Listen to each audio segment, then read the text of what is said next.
Bienvenidos a un octavo capítulo, parte 2 del Grupo Podcast del Antidipo. En esta ocasión continuamos leyendo el parágrafo 3, la síntesis conectiva de producción contenida en el capítulo 2, psicoanálisis y familiarismo, la Sagrada Familia. A continuación la tabla de materias que será leída el día de hoy. Sus dos usos, global y específico, parcial y no específico, familia y pareja, filiación y alianza, la triangulación. Causa de la triangulación, primer paralogismo del psicoanálisis, la extrapolación, uso trascendente y uso inmanente.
De este modo, el uso parental o familiar de la síntesis de registro se prolonga en un uso conyugal o de alianza de las síntesis conectivas de producción.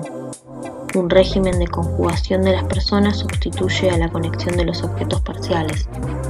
En el conjunto, las conexiones de máquinas-órganos propias a la producción deseante dan sitio a una conjugación de personas bajo las reglas de la reproducción familiar.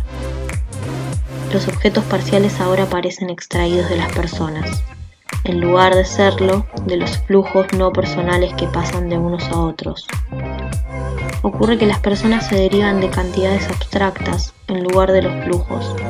Los objetos parciales, en vez de una apropiación conectiva, se convierten en las posesiones de una persona y, si es preciso, en la propiedad de otra. Kant, del mismo modo que saca la conclusión de siglos de meditación escolástica al definir a Dios como principio del silogismo disyuntivo, saca la conclusión de siglos de meditación jurídica romana cuando define el matrimonio como el vínculo a partir del cual una persona se convierte en propietaria de los órganos sexuales de otra persona. Esto está en Metafísica de las Costumbres de Kant. Basta consultar un manual religioso de causística sexual para ver con qué restricciones las conexiones órganos-máquinas son toleradas en el régimen de la conjugación de las personas, que legalmente fija su extracción del cuerpo de la esposa.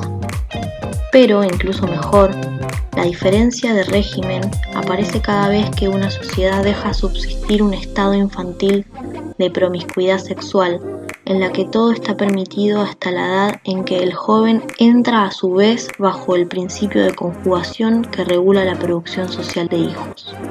Sin duda, las conexiones de la producción deseante obedecían a una regla binaria, e incluso hemos visto cómo intervenían un tercer término de esta binariedad. El cuerpo sin órganos que reinyecta el producir en el producto, prolonga las conexiones de máquinas y sirve de superficie de registro.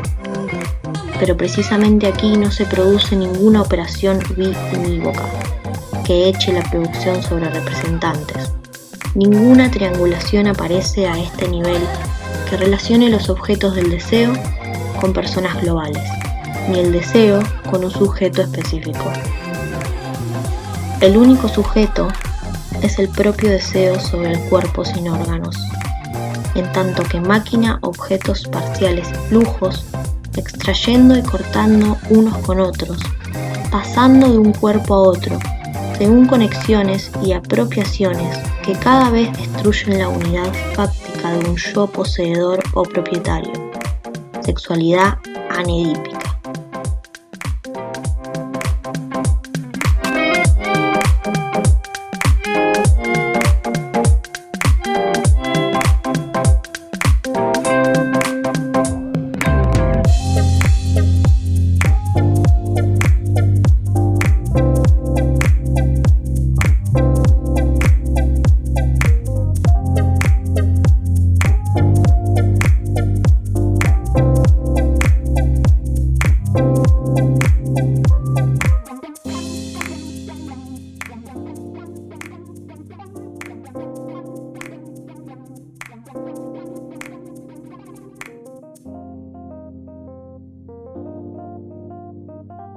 Una demencia.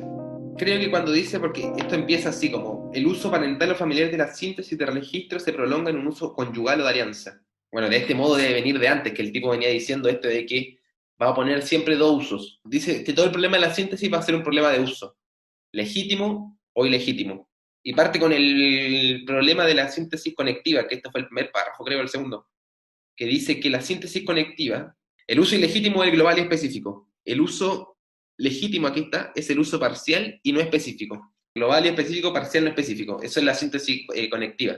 Después la síntesis disyuntiva o de registro, van a haber dos usos. El legítimo, que es el ilimitativo, el ya, la simultaneidad, esto, es el ya acá, ya acá, ya acá, ya acá. Y el uso ilegítimo, que es el que va a trabajar acá, que va a ser el parental, o conyugal, o segregativo, que es el o bien o bien. O sea, o eres mi padre, o sea, no sé si, o eres mi padre, bueno, o tú o yo, o sea, yo no puedo ser mi padre, porque soy el hijo, el padre es, o sea, está todo bien delimitado, bien segregado, bien separado, bien compartimentado, y como, ese sería como el uso ilegítimo de la de registro, que es la que él retoma acá, cuando dice que se prolonga este uso de la síntesis de registro en el uso conyugal o de alianza. Esposa, esposa, padre, hijo, todo bien delimitado. Y después dice que de las síntesis conectivas de producción, en el caso de que era o uso global y específico o uso parcial o ilimitado, dice el tipo que va a tocar ahora un régimen de conjugación de las personas que va a sustituir a los objetos parciales. O sea, ya no las máquinas no van a trabajar con objetos parciales anónimos, por ejemplo. Van a trabajar con familias. Es como cuando alguien hace una intervención, o sea, el núcleo familiar. Es como que ya redujiste toda la parcialidad de la persona y la colocaste en un uso global, específico. Tú, yo, mamá, papá, sí, etc. Eso me ocurrió. Sí, a mí me llama mucho la atención que sigue dándole hilo a esto del concepto de persona, como algo, una figura que terminás comprando a partir de esto ilegítimo en cuanto a específico y global, que homogeneiza. Entonces la persona tiene determinados matices que no podés negociar, determinados dogmas, y por ende no puede captar el movimiento de los distintos flujos, sino que lo frena cuando le obliga a correr los márgenes. Entonces hay ciertas instituciones que no son mortales, como él planteaba antes, por ende revolucionarias, sino que son inmortales e innegociables en cuanto a la producción. La producción tiene una producción de una figura que no puede mutar, de alguna manera. Eso es lo que a mí se me viene cada vez que dice personas, que viene usando esa figura todo el tiempo. Y ahora las engloba en la síntesis disyuntiva, que a mí me la relaciona también con la cuestión del registro, en un este o oeste, como decís. Entonces eso global y específico en la producción, por ende ilegítimo, ahora en la disyuntiva es o sos padre, o sos madre, o sos hijo, pero siempre marcado en una cuestión conyugal. Con lo que dijiste sobre lo conyugal, me resonó que en el párrafo anterior creo que fue que yo no lo entendí en ese momento, porque el tipo decía una cosa así como que no basta con la filiación para hacer un Edipo, o sea, no basta con que yo tenga madre para hacer un Edipo, ni que tenga padre, sino que es necesario que haya una alianza, como que reproduzca el Edipo. O sea, es necesario que yo me case como hijo con otra persona, hija, hijo, y tenga más hijos, y se prolifere la idea de los hijos. O sea, sin alianza, que es como el matrimonio, por ejemplo, el uso conyugal de alianza, el Edipo no se reproduce, o sea, como que termina su reinado ahí. Claro, aquí está todo el problema que te decía, Andrés, de que la figura, como la persona, tapando todos los flujos, cagando todo el proceso. Y después mete el problema de de los objetos parciales. En vez de la apropiación conectiva ¿cómo era la síntesis conectiva? Era y además. O sea, en vez del y además, y además, y además, lo que quedan son personas globales que van a taponar los flujos y ya nada va a circular, va a pasar. Y finalmente, esto es yo creo que es lo más burdo que dijo. O sea, como para poner el ejemplo en el sentido más burdo, cuando dice que Kant, además de sacar como la meditación más grande de la filosofía dogmática, sacó la meditación más grande de la meditación jurídica romana, cuando define el matrimonio como el vínculo a partir del cual una persona se convierte en propietario de los órganos sexuales de otra persona. Yo siento que grafica un poco como este problema de que la persona se apropia del objeto parcial, como llevarlo al absurdo. Finalmente la operación personologizada es que todos los objetos parciales que son pura heterogeneidad, no sé, mi boca, mi mano, todas las moléculas que nos conforman van a terminar siendo sustituidas por la persona, como la gran máscara de toda la heterogeneidad. Y se vuelve homogéneo y tranza y no tranza, no sé. La otra cosa que me llama la atención es sobre el final como que cuando da el ejemplo, porque aquí dice, empieza con sin duda, dice, sin duda, las conexiones de la producción deseante obedecían a una regla binaria, que es lo que habíamos visto desde el principio del primer capítulo. Después dice, incluso hemos visto cómo intervenía un tercer término en la binariedad, el cuerpo sin órganos que reinyecta la producción de productos, prolonga las conexiones de máquina y sirve de superficie de registro. Y esto es lo que van a contraponer, dice, pero aquí, en este proceso que nosotros habíamos descrito todo el primer capítulo y dimos con palabras rebuscadas y con ejemplos absurdos, no lo dijeron, pero yo siento que eso, todas las cosas absurdas que dijeron, dice, pero aquí no se produce ninguna operación biunívoca que eche la producción sobre el representante, que ese va a ser el problema, finalmente yo siento, o sea, como tiene el problema que han combatido mucho. Dice, ninguna triangulación aparece a este nivel que relaciona los objetos del deseo con personas globales, después ni el deseo con un sujeto específico, el único sujeto es el propio deseo sobre el cuerpo sin órgano, en tanto que máquina, objetos parciales, es como que eso es lo que ellos van a decir. Para el proceso esquizofrénico no es necesario que ocurra toda esta triangulación y representación, todo el campo que va a hacer en el psicoanálisis, el de las investigaciones más, o incluso el de la represión general de la sociedad entera sobre las máquinas deseantes. Y es lo que hacen finalmente, te triangulan, te ponen un sujeto en el deseo, o sea, ya el deseo ya no es sujeto, sino que nosotros somos sujetos, y se reproducen, pero ese va a ser el problema, yo siento, porque dicen aquí que en este proceso esquizofrénico no hay ninguna operación biunívoca que eche la producción sobre el representante. Entonces ese va a ser el problema general, yo siento, ¿de dónde salen esos representantes? ¿Por qué el deseo se engancha en ellos? Y el problema de Spinoza, ¿por qué peleamos por nuestra servidumbre como si se tratase de nuestra salvación? Sí, esta cuestión de la representación me hace acordar este cuento mágico que venía a tapar la paranoia que generaba el registro de la totalidad del cuerpo sin órgano. La representación vendría a ser ese cuento mágico que rellena la sensación de que una sola parte del deseo será canalizada, que es la que registramos. Y me imagino ahora un esquizo con esto que vos decís, como una persona que no compra ningún cuento y o se banca la paranoia o, no sé, en una utopía logra acceder a todos los deseos al mismo tiempo, en simultaneidad. Sí, los tipos le decían un nombre, creo que tenía un nombre esto cuando la máquina como milagrosa, y el cuento mágico, eso tenía un nombre que era como la cuasi causa.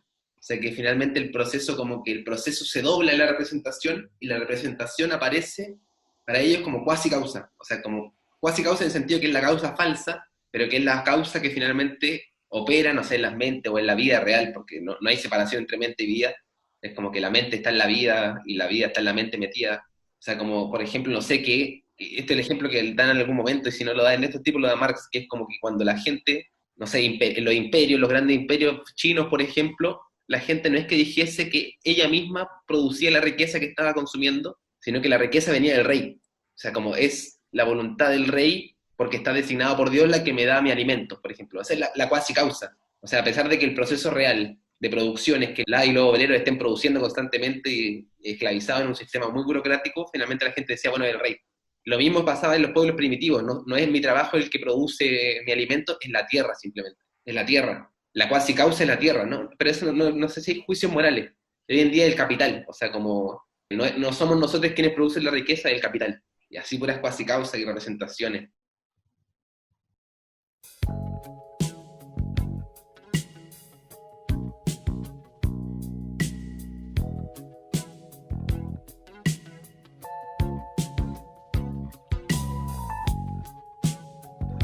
El triángulo se forma en el uso parental y se reproduce en el uso conyugal. Todavía no sabemos qué fuerzas determinen esta triangulación que se inmiscuye en el registro del deseo para transformar todas sus conexiones productivas, pero al menos podemos seguir, someramente, la forma como estas fuerzas proceden. Se nos dice que los objetos parciales están tomados en una intuición de totalidad precoz, del mismo modo que el yo en una intuición de unidad que precede a su realización. Incluso en Melanie Klein, el objeto parcial esquizoide es relacionado a un todo que prepara la llegada del objeto completo en la fase depresiva. Es evidente que una totalidad de unidad semejante no se establece más que sobre un cierto modo de ausencia, como ese del que carecen los objetos parciales y los sujetos de deseo. Desde ese momento ya todo está realizado. En todo lugar encontramos la operación analítica que consiste en extrapolar un algo trascendente y común, pero que no es un universal común más que para introducir la carencia en el deseo, para fijar y especificar personas y un yo bajo tal o cual cara de su ausencia, e imponer a la disyunción de los sexos un sentido exclusivo. Así, por ejemplo, en Freud, para Edipo, para la castración, para el segundo tiempo del fantasma, pegan a un niño, o incluso para el famoso período de latencia en el que culmina la mixtificación analítica. Este algo común, trascendente y ausente será llamado falo o ley, para designar el significante que distribuye en el conjunto de la cadena los efectos de significación e introduce en ellos las exclusiones. De ahí las interpretaciones edipizantes del Lacaní. Ahora bien, este significante actúa como causa formal de la triangulación, es decir, hace posible la forma del triángulo y su reproducción. Edipo también tiene como fórmula 3 más 1, el 1 del falo trascendente sin el cual los términos considerados no formarían un triángulo. Aquí hay una nota al pie que dice: para que se cumplan las condiciones necesarias para la existencia de una estructura en la institución familiar o en el complejo de Edipo, se precisan como mínimo 4 términos, es decir, un término más de lo que es naturalmente necesario, de MC y E. Ortiz. Todo ocurre como si la cadena llamada significante, formada por elementos en sí mismos no significantes, de una estructura polívoca y de fragmentos separables, fuese el objeto de un tratamiento especial, de un aplastamiento que sacase su objeto separado, significante despótico bajo cuya ley, toda la cadena parece desde ese momento suspendida, cada eslabón triangular. Se da ahí un curioso paralogismo que implica un uso trascendente de la síntesis del inconsciente. Pasamos de los objetos parciales separables al objeto completo separado, de donde se derivan las personas globales por asignación de carencia. Por ejemplo, en el Código Capitalista y su fórmula trinitaria, el dinero como cadena separable se convierte en capital como objeto separado, que no existe más que bajo el aspecto fetichista del stock y de la carencia. Lo mismo ocurre con el código edípico. La libido como energía de extracción y de separación es convertida en falo como objeto separado, no existiendo este más que bajo la forma trascendente de stock y de carencia. Algo común y ausente que falta tanto a los hombres como a las mujeres. Es esta conversión la que hace volcar toda la sexualidad en el marco edípico. Esta proyección de todos los cortes flujos sobre un mismo lugar mítico, de todos los signos no significantes en un mismo significante mayor, La triangulación efectiva permite la especificación de la sexualidad al sexo. Los objetos parciales no han perdido nada de su virulencia y de su eficacia. Sin embargo, la referencia al pene concede a la castración su pleno sentido. Por ella, se significan posteriormente todas las experiencias externas vinculadas a la privación, a la frustración, a la carencia de los objetos parciales. Toda la historia anterior es refundida en una nueva versión a la luz de la castración. Aquí hay otra nota al pie que es de André Green.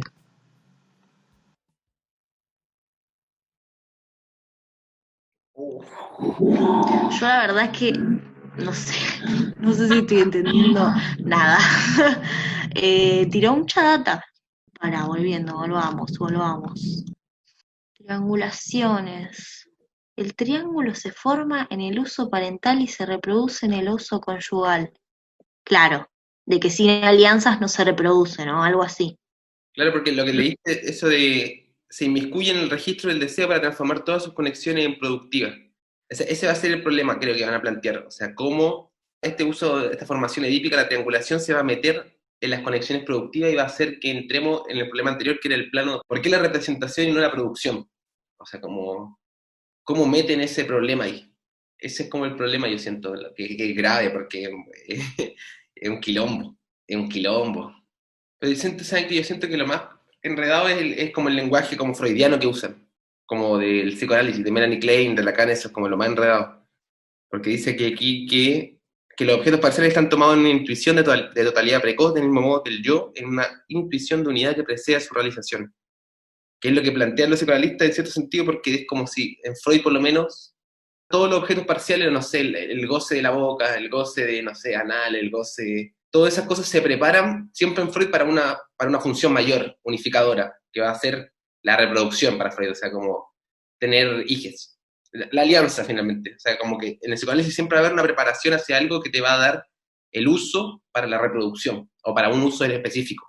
Pero siempre, que es lo que ellos critican, lo necesario para que exista esa carencia es un modo de ausencia, algo que falta. O sea, algo hacia lo cual, por ejemplo, una teleología, no sé, como ponerle un fin al proceso. O sea, ni siquiera un fin, sí, ponerle un fin, la reproducción. En Lacan, no sé, ser un ciudadano común y corriente, aburguesado francés, y llorar leyendo Shakespeare, no sé. Que igual se puede llorar leyendo Shakespeare sin ser aburguesado, pero no nos limpiamos con fajos de billete en la cara. A mí me hace acordar un medio de comunicación esto de ley pobre, como que figura una totalidad y a partir de algunos objetos parciales genera una representación, partiendo de un sistema de valores que se piensa como igual a todos, independientemente de dónde esté uno ubicado en la sociedad, y a partir de hechos parciales, por ejemplo, un robo o un asesinato, se hace todo un análisis de cómo funciona la sexualidad, cómo hace la sociedad. Y en vez de analizar la producción de, por ejemplo, la necesidad de aquel que fue a robar, como ejemplo básico, se pone parcialmente el foco con determinado sistema de valores en esa violencia, y después capaz que para otra misma violencia el sistema funciona distinto, por ejemplo en Utah. Entonces ponen determinadas reglas bajo una totalidad ficticia y genera una representación a partir de la relación de algunos objetos parciales. Acá madre, padre, hijo, falo, sexo. Eso me recordó, como nos acuerdan que, ya no me acuerdo dónde, pero esa cosa de que si uno abordaba idealmente el proceso, que es como lo hacen los medios, como contaste tú, o sea, como los medios, no sé, abordan idealmente el proceso del delincuente y lo reducen a una serie de variables socialmente establecidas, por ejemplo, como que contaste, o de los Utah, tienen como su recorte, su foco. Eso es hacer inespecífico el proceso, porque finalmente vaya a abordarlo no desde su producción, sino desde tu representación del proceso. Eso siento que es como su contrapropuesta, o sea, como hacer específico el proceso, que quiere decir ir viendo cómo se produce, cómo se mueve, qué es lo que hace, cómo se dispersa, no sé. En vez de hacer esto que hacen la operación analítica, que dicen acá, dice que la operación analítica consiste en extrapolar un algo trascendente y común, pero que no es universal, común más que para introducir la carencia en el deseo, que es lo que le decían antes con la prohibición, en la primera parte de este parágrafo creo que fue. No es que lo prohibido preexiste la prohibición, sino que la prohibición funda lo prohibido y ofrece una solución a lo que prohibió. No es que yo desee lo prohibido, sino que lo prohibido me hace desear lo prohibido. Eso es lo terrible, siento yo, que es lo que hace esta gente. Porque van a introducir la carencia en el deseo, pero solamente con el fin de fijar una persona y un yo bajo tal o cual cara de ausencia e imponer las disyunciones de los sexos en un sentido inclusivo. O sea, cuando tú introducís la prohibición, estás introduciendo la falta en todo el proceso. Y eso hace que se haya fijado bajo un yo que se va a distribuir según lo que falta. O sea, incluso, no sé, en cosas muy básicas, no sé, los indios, creo, en algún punto de esa historia, te discriminaban según si comía carne o no. Entonces, el elemento que falta va a servir para distribuir todo el proceso. Entonces, la gente que no comía carne era gente rancia para los indios, eran como gente baja espiritualmente, pero finalmente el elemento que falta va a distribuir todo el sentido. La prohibición va a fundar incluso su solución. La solución del problema indio de los que comen carne no es, o sea, va a ser dejar de comer carne, están cagadísimos, si no van a tener que reproducir su situación. Y ahora lo mismo, o sea, porque no tenemos guita, estamos condenados a tener guita o nada. Y el psicoanálisis es lo mismo, como no tenía el falo, estás condenado a buscarlo, y siempre te van a poner en algún lugar para encontrarlo. Siguiendo con este concepto de persona, está bueno, yo acá lo marco en cursiva en esta edición, que dice, se da ahí un curioso paralogismo que implica un uso trascendente de la síntesis del inconsciente. Pasamos de los objetos parciales separables al objeto completo separado, de donde se derivan las personas globales por asignación de carencia. Como a partir de un todo dado se derivan los distintos entes, en vez de a partir de los distintos entes pensar un todo y entender cómo ese todo después determina cada uno de los entes. Con esto de lo ilegítimo y lo legítimo, de algo global y específico, o algo ambiguo, parcial y inespecífico. A mí también me parece que narra esa historia que tú contaste con esto del significante, que es lo... Yo detesto los significantes, la verdad, esa es mi verdad, sí. Odio el significante con mi vida. porque es lo que te remachaca en la facultad todo el tiempo, el significante. Por suerte a ustedes no les pasa, pero todo el tiempo el significante. Que es lo mejor, que te salva del delirio, que te vas a solucionar todos los problemas de la vida.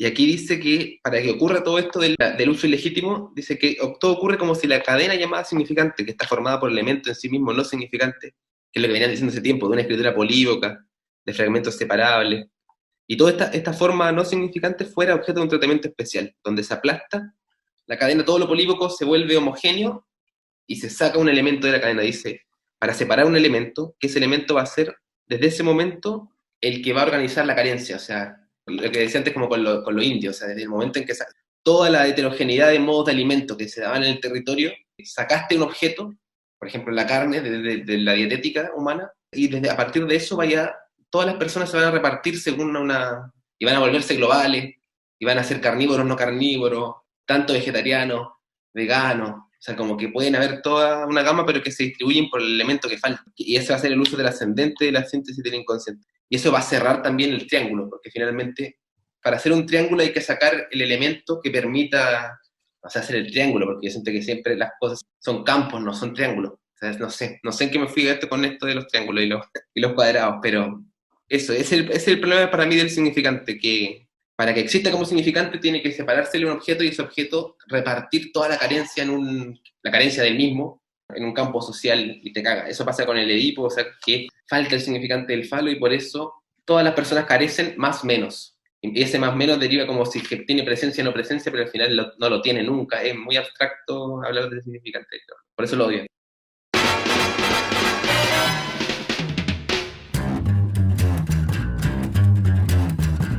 I think it's time we blow this scene. Get everybody in the stuff together.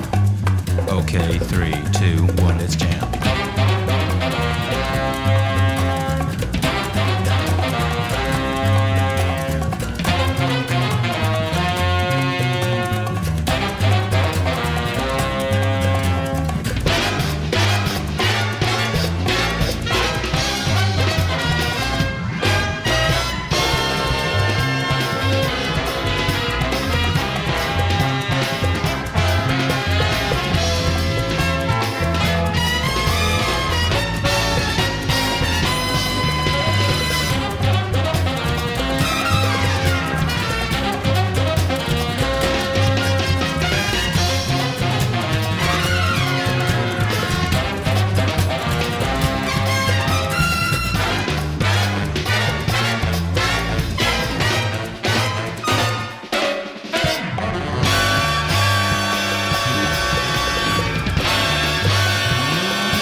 a mí lo último que se me ocurre de este párrafo, que fue purísimo, que es lo del el ejemplo del capital, que eso me pareció muy loco, porque dice esta cosa de, en el código capitalista y su forma trinitaria, el dinero como cadena separable se convierte en capital como objeto separado, que no existe más que bajo el aspecto fetichista del stock y de la carencia. O sea, eso es enigmático, pero yo lo entiendo como, porque primero, no sé, imaginémonos, no tenemos nada, no tenemos capital, no tenemos nada y empezamos de cero, con salario, dinero normal.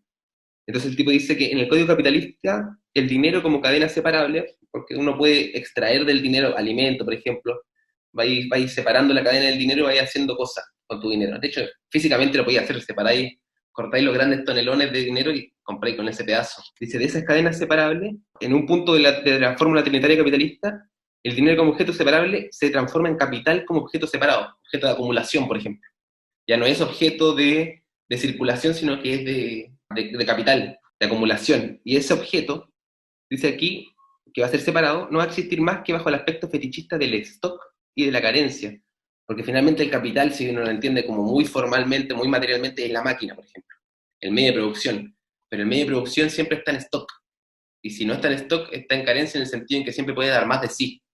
O sea, no está explotado, porque como estamos en las leyes del mercado, no es que las máquinas se estallen hasta que revientan como antiguamente se hacía, que la máquina a todo su potencial iba a ir cambiando, sino que ahora no se produce más racionalmente, pero se produce en otros ritmos. Y la máquina siempre está en stock, en carencia. Y el capital lo mismo, si no está como capital de máquina, está como capital crediticio, bancario, y está siempre en virtualidad, como nunca en acto. Muy loco, me parece, muy loco.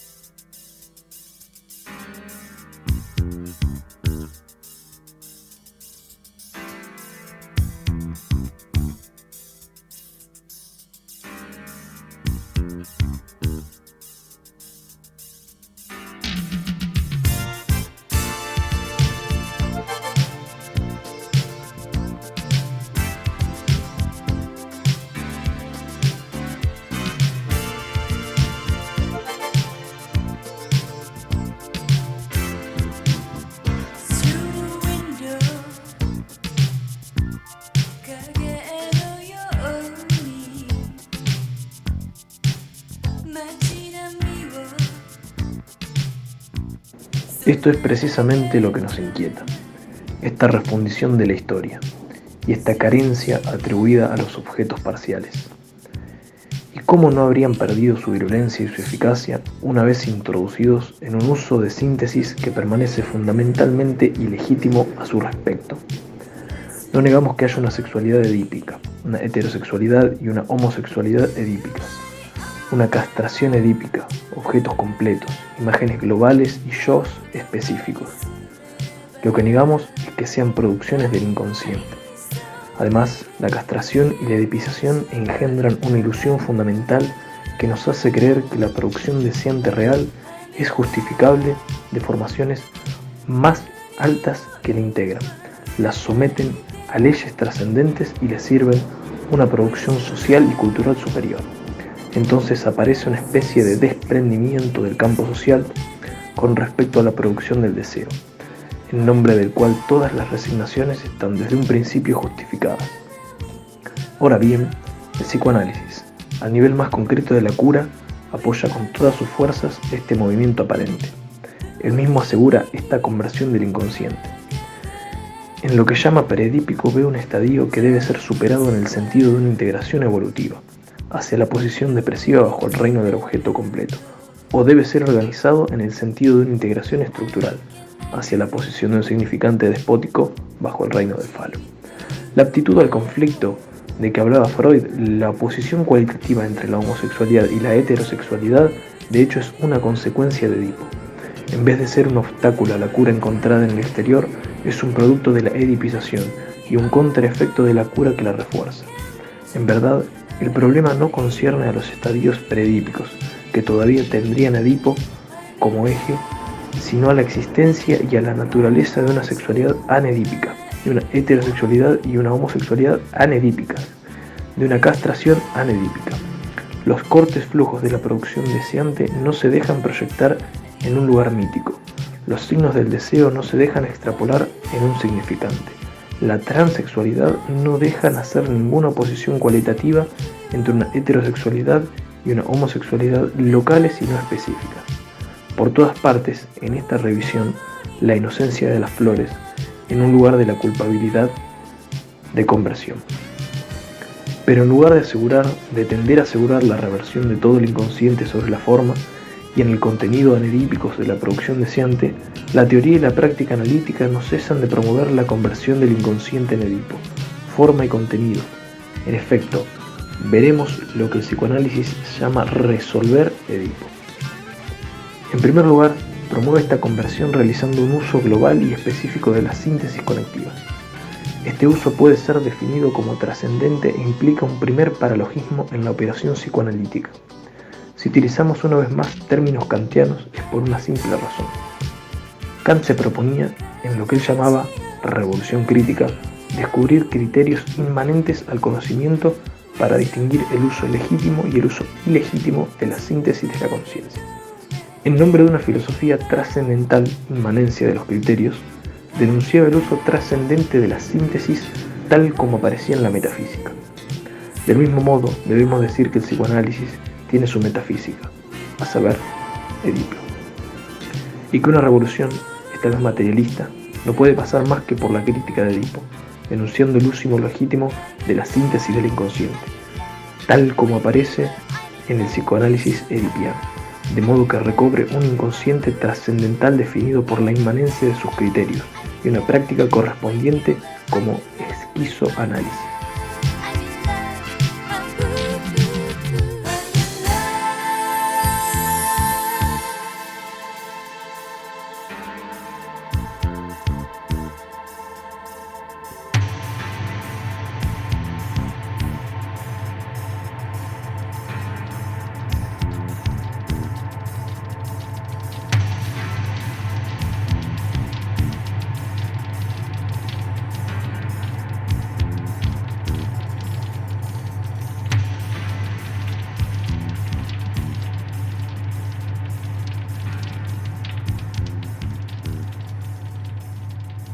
Chan, chan, chan, chan.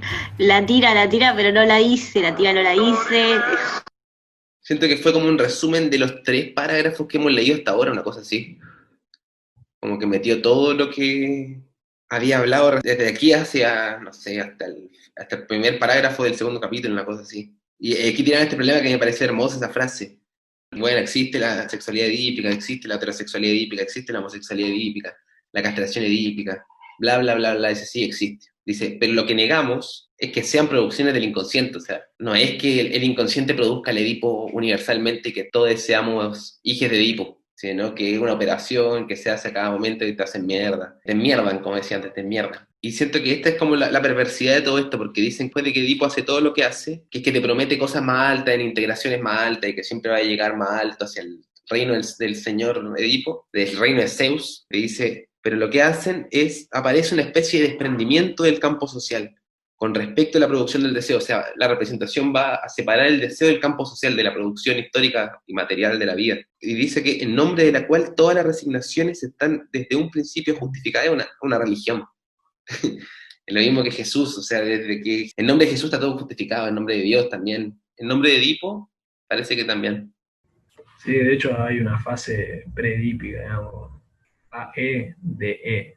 Lo pensaba recién en esa misma clave, como decirlo algo, pero como es predípico, o sea, como que está preparado para eso, es decir, es la única manera de interpretar esta historia.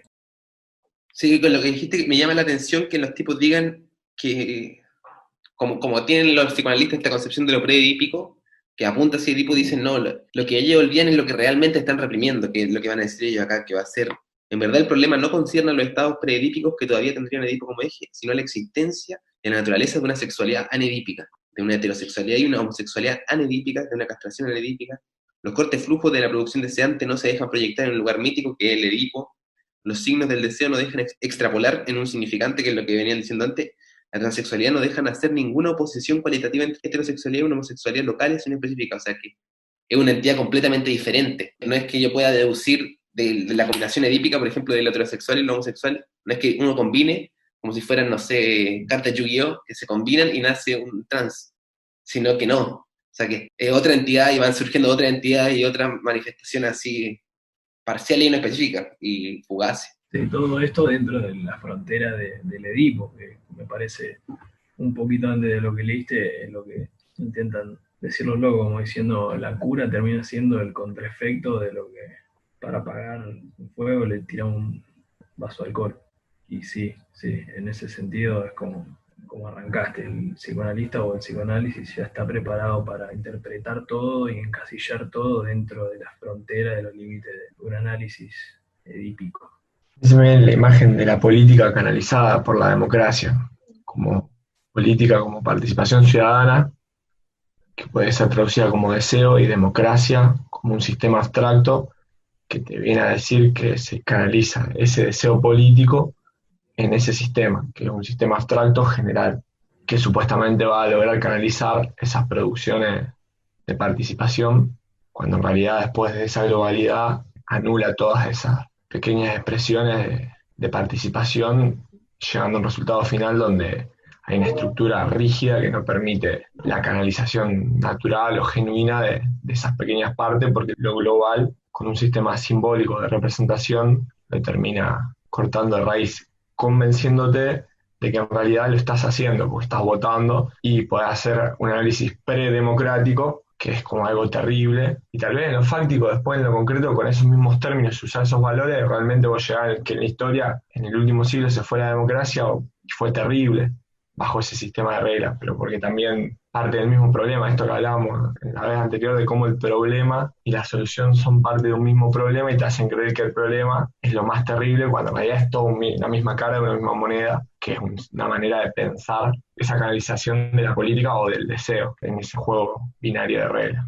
Y hay una frase que me ha dado dudas porque no la entendí la vez pasada y la repite y la trae, la tira como un aforismo. Por todas partes, en esta reversión, la inocencia de las flores en lugar de la culpabilidad de la conversión. Siento que ahí quiere expresar algo que tiene cierta relevancia, pero no me acuerdo a qué hace referencia. Aquí encontré donde lo decía, que en el segundo párrafo, que dice, ahí cesa toda culpabilidad, cuando estaba hablando de que finalmente como que la sexualidad masculina y femenina es estadística, como que son líneas moleculares que van ondulando en las personas, o sea, de repente tenemos actitudes moleculares masculinas, actitudes moleculares femeninas, y que todo es estadístico finalmente. Y después dice que ahí cesa toda culpabilidad, pues esta no puede introducirse en esas flores. Supongo que las flores era lo molecular, no sé, lo alocado. Dice, a la alternativa de la exclusión o bien se opone el ya. De las combinaciones y permutaciones, las diferencias vuelven a lo mismo sin cesar de ser diferencias. Yo creo que esas son como las flores. El momento en que la diferencia no se captura en la totalidad, como un sistema postdemocrático, por ejemplo, sería como armar algo tal, por ejemplo, de que todas las diferencias no tengan la necesidad de ser homogenizadas. Y no sé, eso me imagino yo, o sea, como, esa sería como la inocencia, no sé. ¿Cómo hacer eso?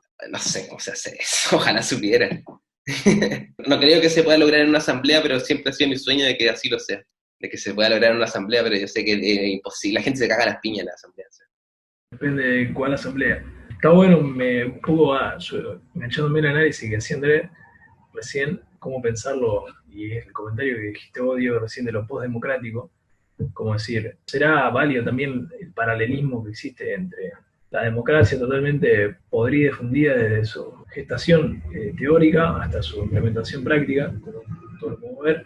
No lo mismo con el psicoanálisis, como decir, ¿por qué tenemos que seguir parándonos de todas nuestras prácticas y todos nuestros desarrollos conceptuales y teóricos sobre algo que está mal? Es como decir, hay un montón de expresiones independientes, por así decirlo, que tienen muchísima voluntad y que están, por así decirlo, pensándolo en un marco errado dentro de los límites de la democracia. Lo mismo con el psicoanálisis. Este libro termina en cierto punto cayendo dentro de esta misma bolsa, porque no se piensa por afuera del Edipo, sino que se piensa bien desde adentro y termina siendo como una resistencia, pero de adentro, y desde afuera es como muy difícil de pensarlo. Si bien tira algunas líneas, me parece que ahí la democracia y el psicoanálisis hegemónico tienen también ese tipo de analogía. Y también me parece un error pensar una postdemocracia como un post-psicoanálisis edípico. Como que no hay que ir para adelante, no hay que superarse una versión 2.0 de estos hay que tirar la mierda y empezar a pensar por otro lado. Lo que dijiste a mí me resuena porque es como hacer lo mismo que hizo la burguesía en su época. O sea, nosotros vamos a tener la misma tarea que tuvo la burguesía en su época, que era como pensar cómo salir de la feudalidad que los oprimía, pensar cómo salir de... Ellos lo hicieron y nos destruyeron, nos cagaron la vida, nos hicieron mierda, pero esas personas se plantean las mismas preguntas quizás porque tampoco veían una salida, no habían experiencias previas de ningún modelo, no sé, democrático, capitalista, no existía el capitalismo, existía como pequeños lugares capitalistas pero nunca industriales, o sea, como... Y a nosotros nos pasa lo mismo, o sea, estamos en un punto de la historia donde, claro, no podríamos pensar en la postdemocracia como ellos, esas personas, los burgueses, no estaban pensando en, no sé, el postfeudalismo. O sea, como que si pensaban en el postfeudalismo era como, no sé, un imperio burgués, pero eso no podía existir, porque no era su forma. Entonces eso me parece curioso, que estemos en la misma disyuntiva histórica, no sé. Pero no estoy tan de acuerdo ahí. A mí me parece que los tipos, pensando en la burguesía, cuando hicieron esos años de revoluciones burguesas para instaurar los albores del primer capitalismo, los tipos ya tenían un potencial. Me parece que sabían bien qué querían hacer. No estaban teniendo las condiciones materiales para llevarlo a cabo. Entonces me parece, tendría obviamente que verlo bien en la historia, que fueron aguantando, juntando bastante bronca, hasta que en un momento tuvieron las condiciones materiales, fue llevado hasta el absurdo el sistema feudal, y cuando pudieron canalizar sus sentires con sus condiciones de vida, lograron canalizar eso, que muchas veces las expresiones que hemos vivido en nuestro tiempo también nosotros, como decir, está la bronca, este sistema cada vez se está llevando más al absurdo, y ha explotado, ha pasado, y los tipos, me da la impresión de que había experiencias donde parangonarse de posibles desarrollos industriales, que bueno, después se fueron subiendo sobre la técnica y lo fueron llevando más a cabo. Lo mismo que tenemos nosotros hoy en día tenemos experiencia donde colgarnos, decir, che, loco, pará, esto funcionó, esto pasó y anduvo bien. No es precisamente la Revolución Rusa, obviamente, sino otro tipo de experiencia. Y decir, cuando esto llegue al absurdo, que bueno, para mí ya lo hemos superado ampliamente, pero bueno, cuando llega al absurdo irreversible, si es que llega, como decir, che, nosotros tenemos acá, ¿qué pasa el día de mañana? Déjenos hacerlo. Me parece que eso por ahí es lo que no encuentro tanto en el psicoanálisis, como no veo cuál es el día de mañana, che, cuál es la contrapropuesta de esto. Por ahí no en forma tan teórica, formal, valga la redundancia, sino más expresiones individuales, cruzadas como esta, o discusiones que no terminan de tener un englobe por ahí que le pueda dar más fuerza, como pensándolo en agrupaciones como la Primera Internacional o movimientos revolucionarios del siglo XIX que se juntaban y le daban, con su diferencia, le daban un poquito más de carácter y de tenor a todos estos sentires. Pero bueno, esto es totalmente prematuro. A principios del siglo XX nace toda esta teoría y es refutada a mitad de siglo, un poquito más de mitad de siglo. Es decir, todavía estamos en la parte de discusión y de formalización o de darle densidad a nuestra contrapropuesta, en la parte del psicoanálisis. No, por lo menos es una interpretación que se me da.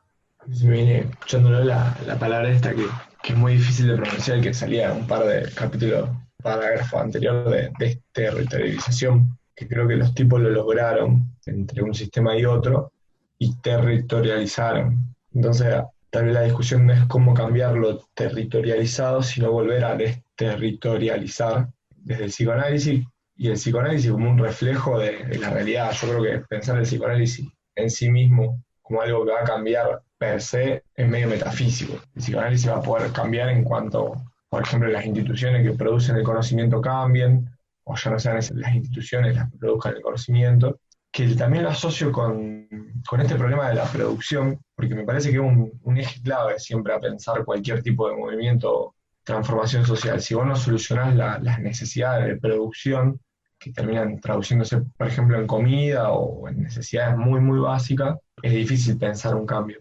Yo creo que por lo que se viene dando en este último tiempo, digo, el último siglo, con el desarrollo de este sistema, lo que empieza a aparecer así como un fenómeno que para mí puede pegar un vire y una desterritorialización es la ecología.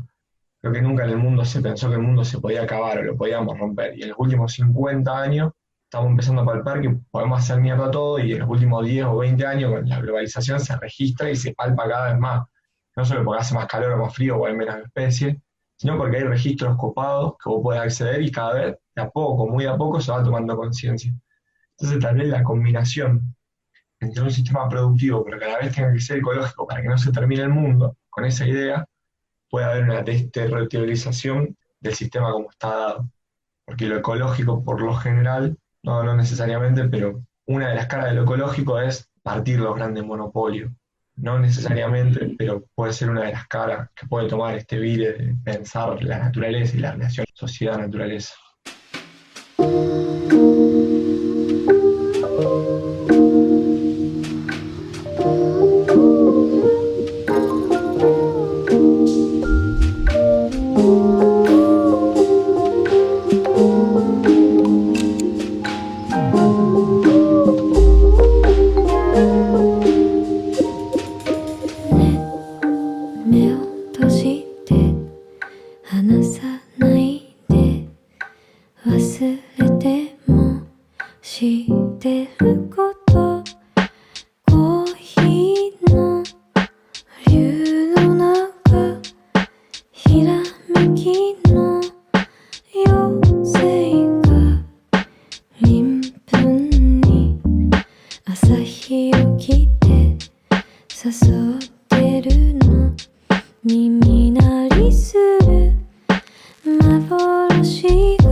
Porque claro, porque ahí se plantea, con la ecología tú estás planteando el problema que planteó el libro al principio, que es que no hay diferencia entre la naturaleza y el ser humano. No hay diferencia entre naturaleza e industria. Ese es como el planteo ecológico, como que finalmente la industria que estaba separada de la naturaleza la metí en la naturaleza y decía, esto es lo que está causando. Estos son los efectos y los estragos que extrae, entonces no hay una separación, naturaleza e industria, sino que evalúan el problema real, que es como cómo la industria hace mierda a la naturaleza y se nutre de ella, y cómo la naturaleza va a perecer y la industria con ella, o sea, como todo junto. Guattari, el último libro que escribe es sobre ecología, uno de los últimos libros que él escribe que se llama La Ecosofía. Porque tu pregunta, o sea, como que a lo mejor conectaste con Guattari, así, se conectaron intergeneracionalmente, él sabía que era la ecosofía. Después el poeta Nicanor Parra comienza a hacer los ecopoemas. Sí, está bueno eso de la ecología, de cómo se va llegando al límite ese. Está conectado también con esto que digo de llevarlo hasta el absurdo, porque me parece que la conciencia ecológica ya se tomó en algún punto, hicieron el protocolo de Kioto, fue totalmente mediático, llegó hasta todo el mundo, de todos los países, y eso ya se desarrolló, llegó a un punto, y de nuevo, el humano a prueba y error va midiendo hasta qué límite puede llegar, y a mí no me deja de producir una sensación de fantasía todo lo que está asociado a la ecología. Unos análisis científicos totalmente financiado y sustanciado y orientado conceptualmente por los grandes capitales, son los principales encargados de criticar al capital. Entonces hay un montón de cosas que por ahí se nos escapan.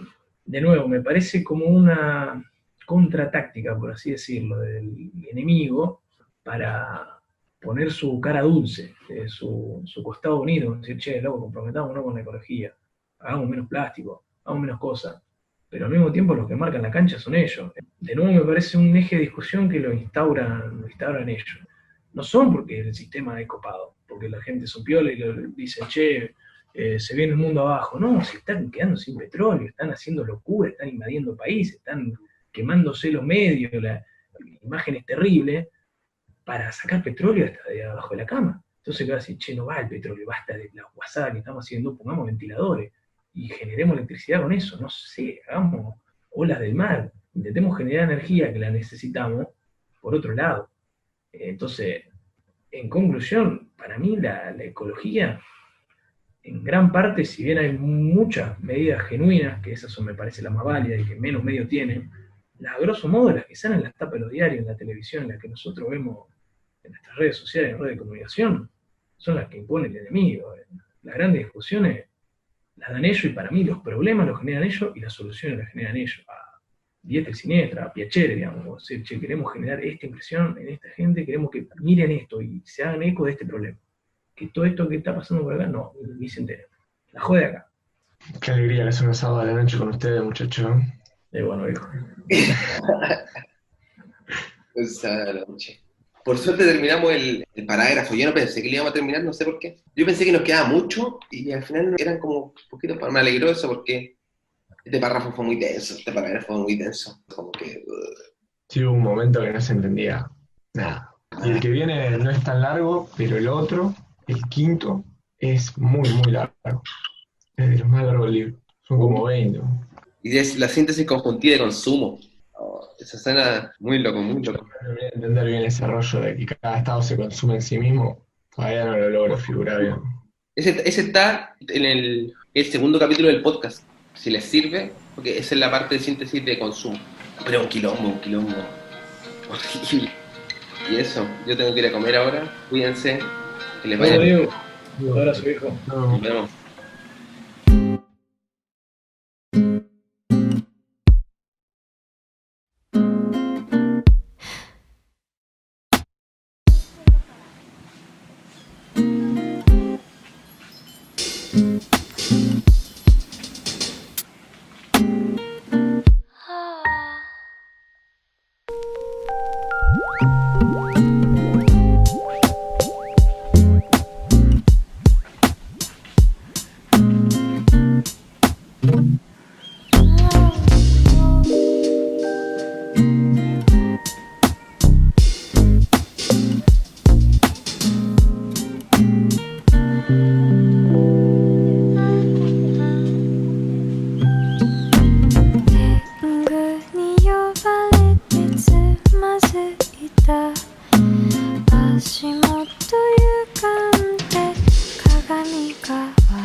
集めて眠りくく知らない電波を拾って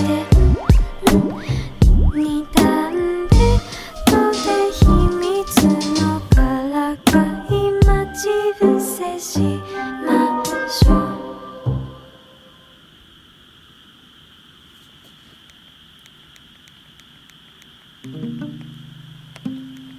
あの子が欲しいあの子じゃわからんお兄さん